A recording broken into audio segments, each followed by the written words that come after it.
Olá, tudo bem? Como é que vocês estão?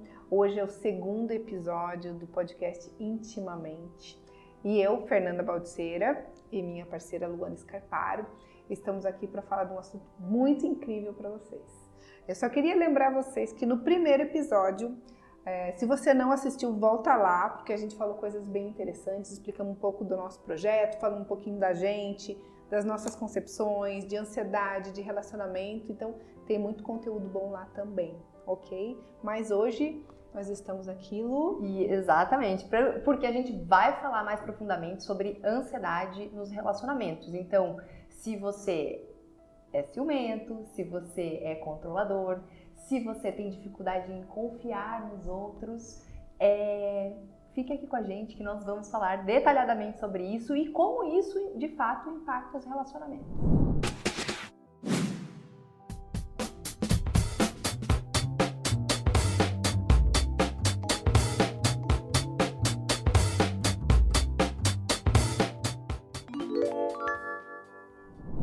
É isso aí, Lu. E aí, eu queria que você explicasse para mim e para todas as pessoas que estão vindo, né? No primeiro episódio a gente falou um pouquinho disso, que muitas vezes a pessoa não acha que ela é ansiosa. Né? Então, como é que a ansiedade realmente impacta dentro do relacionamento? Como é que a pessoa pode perceber que é a ansiedade que está atrapalhando aí esse casal de viver com mais harmonia? Fer, antes da gente falar sobre como impacta no relacionamento, é de extrema importância nós entendermos como ela funciona, né? Então a gente vai entendendo aqui que todas as pessoas, eu, você e todos vocês que estão assistindo aqui a gente, têm crenças, né? Todos nós desenvolvemos crenças de acordo com as nossas experiências e de acordo com as nossas interpretações de experiência durante a nossa vida, nossa infância, adolescência, começo da vida. E isso faz com que a gente desenvolva pensamentos automáticos que impactam diretamente os nossos comportamentos, os nossos sentimentos, as nossas emoções.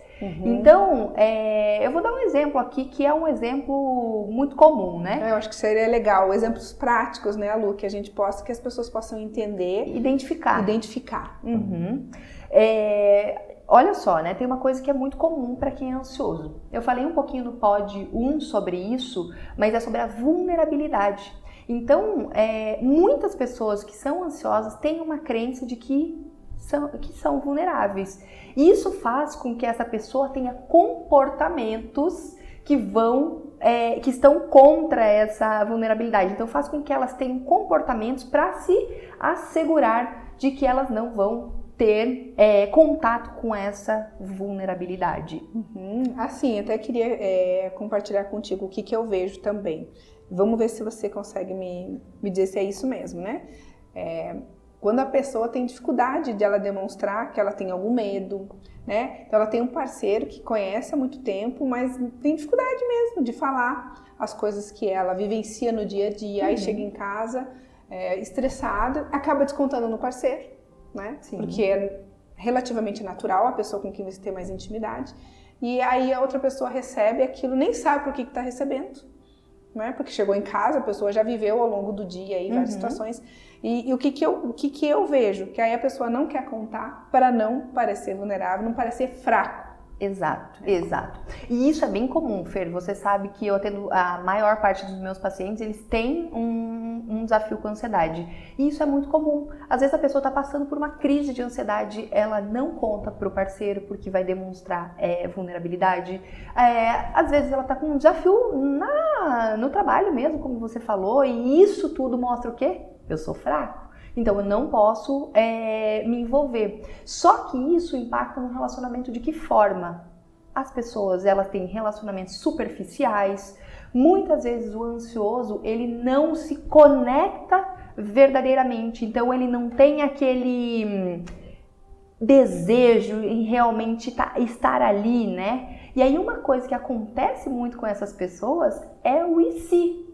Então, nós conhecemos bem essas pessoas que estão sempre olhando. E se eu tivesse solteiro? E se eu tivesse um parceiro, uma parceira como o meu vizinho tem?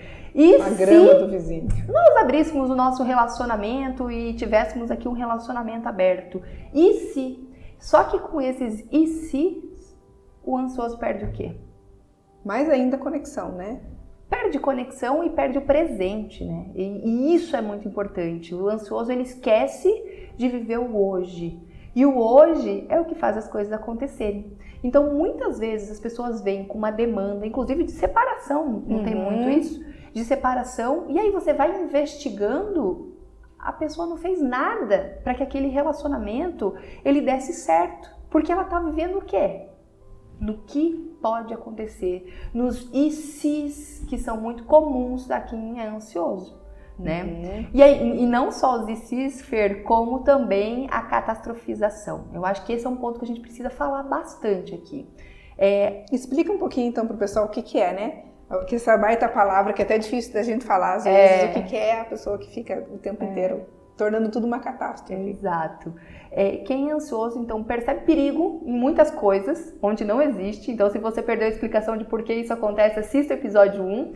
Mas é isso, vê perigo em muitas coisas. E aí, daquele perigo, então, vamos dar um exemplo prático aqui. Meu marido mexeu no celular. Catástrofe. Tem alguma coisa errada aqui, né? E aí, a catástrofe seria o quê? Ele tá me traindo. Só pode que ele tá me traindo. Ele deve ter outra família, enfim, né? Com certeza é isso. E aí o ansioso, ele vai fomentando isso como se isso fosse uma realidade, né? E aí vai vivendo uma angústia, uma tristeza, vai tendo impactos não só no relacionamento, como na própria vida, por algo que não vai acontecer, né? Nem sempre vai acontecer. E estatisticamente, 90% do que um ansioso pensa não acontece. 90%.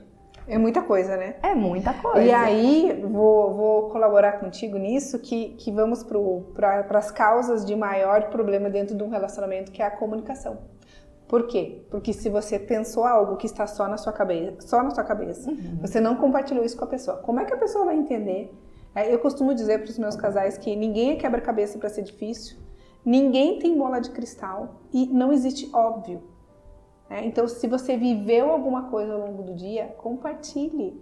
Tire da sua cabeça para tirar os e si, né? Senão fica ali, a gente tem um ruído de comunicação. Ruído de comunicação porque não fala o que pensa. Aí acho que você vai poder falar um pouquinho do ciclo da ansiedade, mas não fala o que pensa. Aí já gera um monte de pensamento negativo, né? Não comunica isso, fica ali sofrendo, angustiado. E o relacionamento vira uma bola de neve, porque daí não tem experiência positiva em lugar nenhum, né? Só fica essas coisas ruins do dia a dia. É aí que eu acho que muitas vezes tem uma catástrofe que não vai acontecer. Exatamente. E isso acontece também porque tem uma distorção no pensamento no sentido de raciocínio emocional. Então, se eu sentir, eu que sou ansiosa, se eu sentir, eu acredito que aquilo é verdade, né? Só que se a gente está falando aqui que 90% não vai acontecer, imagine então o que acontece. Então ele fica pensando, e eu brinco que os pensamentos, eles nunca são assim, nossa, meu marido tá ali, sei lá, tá fazendo uma venda, ou tá falando com a equipe dele. Não, ele vem com um pensamento de, bom, está me traindo. E aí o que a pessoa busca fazer? Não comunica, esse é um comportamento comum, não comunica, né? O que gera uma série de consequências negativas, mas ela começa a controlar. Então, me dá aqui seu celular, deixa eu ver quem tá te ligando. Começa a querer saber que horas chega, que horas vai, com quem tá andando, quem são as pessoas. E a outra pessoa, muitas vezes, começa a não entender. Exatamente. Você vê isso no teu dia a dia? Eu vejo isso dia a dia. E assim, aí quando chega pra terapia, ela falou assim, olha, eu vim aqui pra resolver porque é o outro, né? O problema é o outro. A pessoa, eu tenho certeza que tá me traindo, não me sinto segura, fico o tempo inteiro pensando em várias coisas. Aí a gente volta um pouquinho daquela brechinha que nós demos no primeiro episódio, falando de apego seguro, né? Porque, poxa, a pessoa não tá se sentindo segura, acionou o sistema de alerta dela, a insegurança ficou muito sensível, né? É uma emoção que daí fica muito frágil acontecer. E todos esses pensamentos vêm à tona. E aí, acho que você pode falar um pouquinho sobre as crenças, né, dos ansiosos, porque daí remete a situações desde, né, muito tenra infância, que foram acompanhando a pessoa, e ela foi criando estratégias para sobreviver, só que essas estratégias não são mais adaptativas, funcionais, né? Não funciona, não dá certo. E eu venho para terapia querendo resolver o problema do outro. Eu falo, é ele que tá errado, e nem, não é, né? Na verdade, assim, pra mim fica muito claro que dentro de um relacionamento é 50-50, e muitas vezes, um tá mais, tem 70-30. 70-30, mas sempre tem alguém alimentando alguma coisa, alguém fazendo uma ação pra ajudar ou não esse relacionamento a melhorar, né? Porque um casal são duas pessoas ali, né? E aí, como é que a ansiedade vai atrapalhar isso? E como é que a gente pode fazer pra melhorar isso? Que eu acho que é o que todo mundo quer saber. Como é que a gente melhora todas essas questões aí? Fer, interessante isso que você me perguntou, mas vai saber disso quem ficar até o final. Então, antes disso, vamos continuar aqui olhando para esses desafios, porque a gente precisa, para dar solução, a gente precisa falar ainda mais de desafio. Faz sentido? Faz sentido, sim. Fala um pouquinho para nós, então, sobre... Eu acho que o que eu vejo muito que prejudica os relacionamentos é o controle, né? Um sempre querendo controlar o outro, que é isso que você falou, né? Hoje as redes sociais, elas acabam nos ajudando, nos atrapalhando, né? O celular em si é briga comum dentro de muitos relacionamentos, de querer ter acesso e de saber o que está acontecendo. Como é que você vê isso para os ansiosos? Sim, isso é comum, é o que a gente falava da traição, enfim. Então vai controlando vários ambientes, né? E isso é péssimo, porque a pessoa não controla só o relacionamento, ela controla filho, ela controla outras áreas da vida, e aí o relacionamento é o estopim, né? Porque a pessoa que está mais próxima, é a pessoa que está ali no dia a dia, então isso acaba se potencializando, né? E quem é ansioso vive cansado. Esse é um comportamento assim que a gente percebe, né? Centraliza, tem uma dificuldade em delegar, em pedir ajuda, porque se eu pedir ajuda, né? De novo a fraqueza, eu né? vou mostrar minha fraqueza e eu não posso mostrar minha fraqueza. Então, se eu pedir ajuda, isso vai ser ruim pra mim, então eu faço tudo porque eu dou conta de tudo. Só que isso vai trazendo sobrecarga, isso vai trazendo uma série de cobranças em relação ao outro também. Porque eu coloco o filho pra dormir, eu cozinho, eu limpo a casa, isso eu escuto muito. Tá bom. E o que você tá dando de espaço pro seu companheiro, pra sua companheira, enfim, pra pessoa que está aí do seu lado. Aí sabe o que eu escuto? Eu falo assim, nossa, mas é impossível ele não ver, né? Poxa, mas é tão óbvio que entra de novo a frase que dentro de um relacionamento não existe óbvio. Você tem que comunicar isso. Não, aí a pessoa se sente incomodada de ter que comunicar. Porque, mas eu vou ter que comunicar todas as vezes? Sim, vai ter que comunicar todas as vezes. Se for preciso, vai ter que repetir, porque o outro é outra pessoa, não é você. Para saber o que você está sentindo, né? Para administrar os seus pensamentos, sendo eles negativos ou não. Então, essa centralização é algo que aparece muito, né? Isso, e aí as pessoas, elas se queixam muito, né? Não, mas eu faço tudo, eu faço demais. E aí quando você vai investigando, não, porque o meu parceiro, a minha parceira não dá conta, porque não faz, porque não se mexe. E aí quando a gente investiga a fundo, você percebe que não é bem assim. É porque não dá espaço para que o outro tenha comportamentos que você talvez gostaria que ele tivesse, que a pessoa tivesse. Um pouquinho de exigência, né? Exato. Muita exigência de querer que seja feito daquela forma e não da forma que poderia ser. Então, um nível de autoexigência, né? De autocrítica. Eu acho que muitos ansiosos têm essa questão, né? De ser bem autoexigentes. Exato, Fer. Essa autoexigência ela é muito comum, né? E é uma busca de perfeição também e de um ideal, porque tá sempre desqualificando o positivo do agora, né? Então tá sempre olhando para frente, olhando para as coisas de forma confusa, inclusive. E aí acaba desqualificando as coisas que já tem. Então fica olhando para o que poderia ser, o que deveria ser, como seria se... E isso que traz muito sofrimento, né? Olhar pro amanhã sem plantar hoje. Esse é o desafio do ansioso. E isso culmina em quê? Traições. Porque então, deixa eu ficar preparado aqui, deixa eu me preparar, porque se o meu parceiro me trair, eu já traí, certo? Exatamente. Eu não vou sofrer essa dor. Se eu Qualquer fosse coisa solteiro, acontecer, né? E aí começa a pensar só na possibilidade de ser solteiro e não olha para o hoje pensando como eu posso melhorar aqui, como eu posso ser uma pessoa melhor nesse meu relacionamento, o que eu posso fazer para fazer com que esse relacionamento dê certo. Porque você vê isso no dia a dia. Vejo, e acho que você pode colocar até aquela frase que eu gosto muito. Tem uma frase que eu gosto de falar, viu? Não dá pra ir pro céu sem morrer. E as pessoas querem isso. Querem um relacionamento perfeito, uma vida perfeita e não quer se esforçar. E isso também é um desafio do ansioso, porque ele quer o quê? Tem uma questão de individualismo também. Então, muitas vezes eu espero do outro, né? E claro, a gente tá falando tudo isso aqui, tem muita dor envolvida. Tem muita dor envolvida. Não é porque a pessoa quer fazer isso deliberadamente. Exato, tem dor envolvida aqui. Agora, que tem uma questão de faça por mim e eu talvez vou viver a minha vida, isso acontece. E eu acho que tem mais uma questão aí, Lu, que a gente pode pontuar, que é as pessoas ficam esperando coisas ruins acontecerem, né? Sim.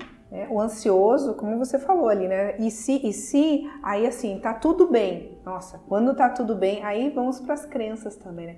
Tá tudo bem, vai acontecer alguma coisa. Já começa, né? O sistema de alerta já começa a ficar ligado, porque ele vai fazer alguma coisa, um movimento, aí essa preparação que entra de novo no ciclo, né? De estar cansado aí, porque fica o tempo inteiro nessa situação de ficar em alerta, preparado para alguma coisa ruim acontecer.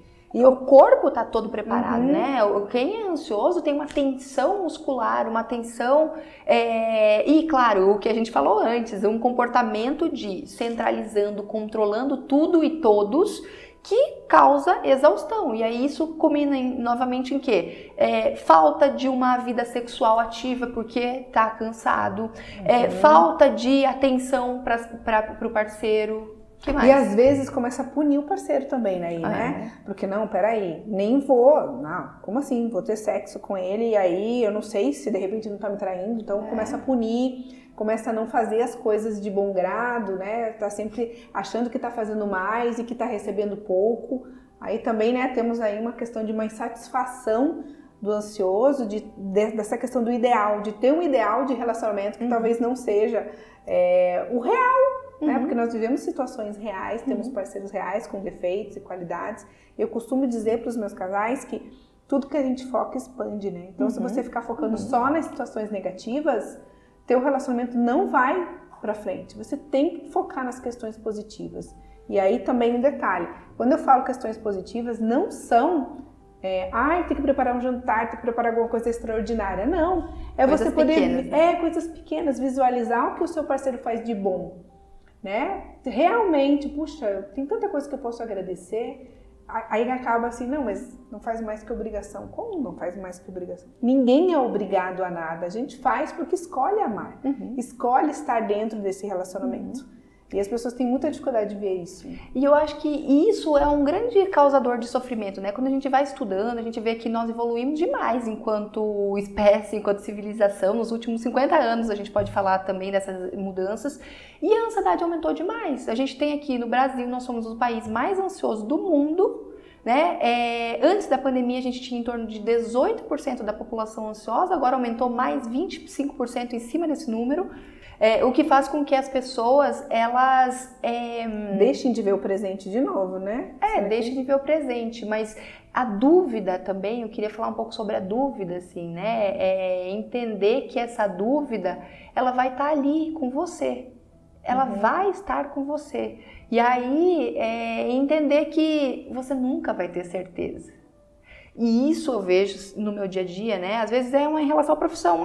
Eu sei lá, eu sou psicóloga, mas será que eu queria ser psicóloga? E no relacionamento também, mas será que eu gosto dessa pessoa? E às vezes o ansioso, ele acha que quando ele não tá na emoção forte, que ele tá acostumado, naquela questão de estar naquela angústia, naquele frio na barriga, naquela tensão corporal, isso não é amor. Né? E traduz isso de uma forma daí de ciúme, de controle, de estar em estado de atenção e alerta que só prejudica o relacionamento. Com certeza, e eu vou até acrescentar nisso que estamos, né, como você falou, muita evolução de muitas coisas e casais se separando, super insatisfeitos, nunca achando que tá bom o suficiente, esperando que nossa, qual foi, né, a situação que fez você perceber que era esta pessoa, a pessoa correta? Né? Não existe isso. Amar é uma escolha, então você entendeu as características dessa pessoa, sabe os valores dela, siga e enfrente isso. Aí no primeiro obstáculo resolve cair fora. Aí, cara, você não vai ter 100% de perfeição, vai ter que investir nisso e, como diria Jordan Peterson, se sair desse relacionamento não é uma opção, o que você precisa fazer para ficar e para ficar bem? E aí é isso, o ansioso ele sempre acha que é uma opção, só que quando vai pro vamos ver, aí o negócio muda, né? Porque enquanto tá naquela possibilidade, nos e se, na cabeça dele, ele tem um certo controle. E quando parte do outro? Fala, não dá mais mesmo. Né? Então, é isso. E eu me perdi antes do meu raciocínio, mas agora eu quero voltar a falar sobre isso, que você falou algo e me fez lembrar. Eu falei que nós somos o país mais ansioso do mundo. E isso por quê? Porque o que faz com que nós ainda sejamos tão ansiosos com tanta evolução que a gente tem nos últimos tempos? Você já se perguntou isso? Também não sei, gostaria de saber. Esses dias eu até vi uma pergunta dessa na internet, fiquei pensando, será que porque somos muito imediatistas? Né? E assim, tem várias explicações, mas uma delas é pela nossa vulnerabilidade de relações sociais. Inclusive, se fala muito de casamento. Hoje, um casamento, ele é muito vulnerável, né? Um relacionamento, ele é muito vulnerável. E quando você sabe que o teu relacionamento é líquido, que o seu trabalho também é muito vulnerável, que você está precisando se desenvolver a todo momento, isso gera mais ansiedade. Apesar de termos evoluído demais, apesar de termos muita informação, apesar de todos os pesares que nós temos, né? Então, uma criança hoje, ela tem uma ansiedade no nível de um paciente psiquiátrico da década de 50. Isso é triste, né? Isso é triste. E aí, o que nós estamos fazendo para mudar isso? Exatamente. E tem uma questão que eu acho que vai ajudar aí, né? As redes sociais, né? Então, os casais das redes sociais, né? Com suas perfeições, e a grama do vizinho é sempre mais verde. E aí, eu não estou vivendo isso, não estou viajando, né? Não estou saindo da minha rotina, não estou vivendo grande coisa, então meu relacionamento não é bom, né? Então é um relacionamento morto. Como você falou, né? Essa exigência, essa busca dessa perfeição, aí não consegue chegar nunca no relacionamento que gostaria de viver, sendo que poderia estar vivendo o relacionamento que tem da melhor maneira possível. Eu acho que uma das soluções, né, que você vai falar aí, vai muito de encontro com isso, não vai? Da gente olhar para as coisas boas que temos dentro do relacionamento que vivemos. Olhar para isso é fundamental. Eu sempre dou umas tarefas aí para os meus pacientes, e às vezes coisas simples. A pessoa tá ali um ano sem, uma pessoa muito ansiosa, né? Sem um contato, assim, de sair jantar com seu parceiro ou de fazer qualquer coisa ali, um jantar em casa. Cada um senta de um lado, cada um vive sua vida. E aí, isso é muito comum em várias pessoas ansiosas. E aí, a gente traz esse exercício e as pessoas falam, meu Deus, mas como, né? Mas como? Eu tô tão afastada do meu par que fica até estranho. Então, começar nas pequenas coisas, né? E começar com pouco. Eu sempre falo que o pouco tem poder. Porque o ansioso, ele também tem uma questão de 8 ou 80. Eu não tô fazendo nada, mas aí eu quero começar a fazer tudo. Não vai funcionar. Não vai funcionar. Começa com uma coisa. Eu costumo dizer que entre 8 e 80 temos 72 possibilidades, né? Então, o que você pode fazer dentro disso? E uma questão, Lu, que eu acho que é fundamental na terapia de casal, eu falo muito isso. As pessoas não perguntam para o outro, como é que eu posso te ajudar? Tem uma situação, percebe que o outro está sofrendo, tem uma ansiedade. Como eu posso te ajudar? Eu preciso saber o que o outro quer. Não é o que eu pensei, não é no meu mundo das minhas ideias. É compartilhar, porque, de novo, é doação, né? Relacionamento é se doar, então eu entender isso e saber como é que eu posso ajudar o meu parceiro. E se eu não pergunto, eu vou de novo para aquela situação que, poxa, pode não dar nada certo, porque eu estou fazendo o que faz sentido para mim. E sempre quando eu começo a atender um casal, tem uma frase que eu acho que é tão clichê para nós, a gente já entendeu ela como verdade, que eu faço para o outro o que eu gostaria que ele fizesse para mim. E se você faz isso, deu tudo errado. Porque você tem que entender o que faz sentido para o outro. Exato. Não o que faz sentido para você, né? Para conseguir trabalhar isso, para diminuir o sofrimento. Então, são perguntas que vocês podem começar a fazer para os seus parceiros. Como é que eu posso ajudar essa pessoa? E fazer isso diariamente, né? Diariamente. E assim, para quem é ansioso aí, que vê sua responsabilidade aí na ansiedade no relacionamento, nos seus 50%, respirar. Não tem nada melhor do que uma boa respiração. Então, quando você acreditar que você está sendo traído, que você perceba que tem muitas coisas passando na sua cabeça e que tem trazido esse sofrimento para você, respira e checa a evidência. Que evidência que eu tenho de que o meu marido está falando com outra pessoa? Às vezes você tem, tudo bem, mas muitas vezes não há evidências. E isso é o que causa sofrimento. Né? Então, respirar, quando vier esses pensamentos, quando você questionar essas evidências e entender que, cara, não tenho evidências, é coisa que eu tô gerando aqui. E às vezes a impulsividade também ajuda, né? Se você respirar, tem uma situação, vai lá, toma um copo d'água antes de conversar sobre isso, antes de colocar toda a raiva, despejar, porque aí o ansioso vai criar, né? Todos esses pensamentos, essas situações vão criando uma situação de um tamanho desproporcional. Isso, tempestade em copo d'água. E muitas vezes ela poderia esperar meia hora, aquilo já se resolveu. Então, para essa meia hora, eu indico respiração diafragmática, que é simples de fazer, qualquer pessoa pode fazer e que vai fazer com que você consiga pensar baixe um melhor. pouco, lavar o rosto com água gelada. Isso também ajuda um pouco quando você perceber que a sua emoção estiver muito exacerbada aí, que você estiver tomando atitudes de acordo com esses teus pensamentos disfuncionais e estiver ativando essas tuas crenças também desadaptativas. Acho que é isso, né, Lu? Tem mais alguma coisa que você quer falar sobre o tema de hoje, pra gente explicar? Você falou agora no final várias coisas, várias técnicas aí que as pessoas podem usar, né? E eu acho que refletir sobre uma coisa, que controle você consegue ter num relacionamento? Imagina, se apaixonar é a coisa mais instável que existe, certo? Então, e depois que a paixão vai embora, quais são os outros desafios? Então, se questione sempre aí o como que essa tua busca de segurança, essa tua intolerância ao risco e as incertezas, elas têm de fato incomodado aí o seu relacionamento e o que você pode fazer para melhorar isso. Exatamente, acho que essa parte é importante, entender que os dois têm um papel fundamental aí dentro de um relacionamento, né? Não é só o outro, então como é que eu lido com tudo isso, como é que é isso pra mim? Exato. E perguntar como é que você pode ajudar. Sempre é uma opção, né? Eu saber como é que eu posso fazer pro outro. Exato. E não se arrepender de não ter tentado. Você falava da comunicação. O ansioso, ele tem certeza de que ele já falou. Vem na cabeça dele 1000 coisas e ele tem certeza que o outro já sabe e o outro não sabe. Tá na sua cabeça. Só que para o ansioso se tornou tão real que ele já não comunicou e achou não comunicou, achou que tinha falado, achou que o outro tinha entendido e... Você sabe que é uma coisa que eu peço. Então vai mais uma, última dica aí de quando você está falando algo que é muito importante para você, ou que é um desafio, né? Ou causou algum desentendimento. No final da explicação que você deu, você perguntar para a pessoa o que você entendeu que eu falei. Porque às vezes, você achou que comunicou e não comunicou. Então perguntar, às vezes a pessoa, nossa, mas aí a pessoa vai achar que eu não sei explicar. Não, mas é para você confirmar e não ficar esse ruído na comunicação.